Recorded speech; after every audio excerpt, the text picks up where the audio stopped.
شوف سي محمد علي، السيد وزير التشغيل السيد عبد الوهاب المعطر رفض، انا بالنسبه لي انا رفض صحفيا نحكي، رفض انه يحضر في الاستوديو، حتى الاتصال بالهاتف لا رفض زاده. الناس هذوما بايتين البارح ليله كامله في الشارع، بايتين في الشارع لا عندهم لا ياكلوا لا يشربوا، والسيد الوزير في مكتبه عنده المكيف ولا الشفاج نتاعو وقاعد لا ينبش ببنتي شفم، على بالوش وما في بالوش بالكل.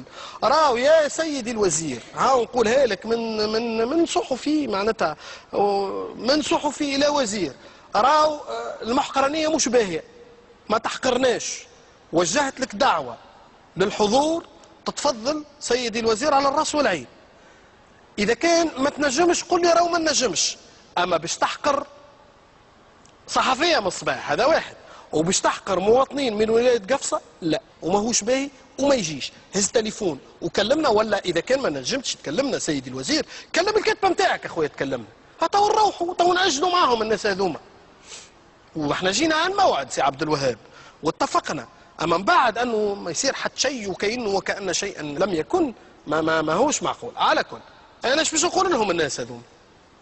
ما فهمتش شنو باش نقول لهم؟ جايين باش يسالوه علاش ما خدمتش اولادنا؟ اولادنا عندهم شهاده عليا، شنو هي برنامجك؟ يا خويا رانا متنا بالشر، ما لقيناش باش ناكلوا، راه ما لقيناش باش نلبسوا، وين باش ما هو هذا هو ولا يا محمد علي ولا مش هذا؟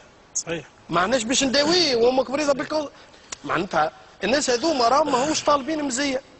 يبدو لي انه بالفعل، وسامحوني وهذا موقفي الشخصي ونتحمل مسؤوليته، يبدو لي انه بعض الوزراء ما عدلوش ايقاع المناقل نتاعهم على ايقاع الثوره.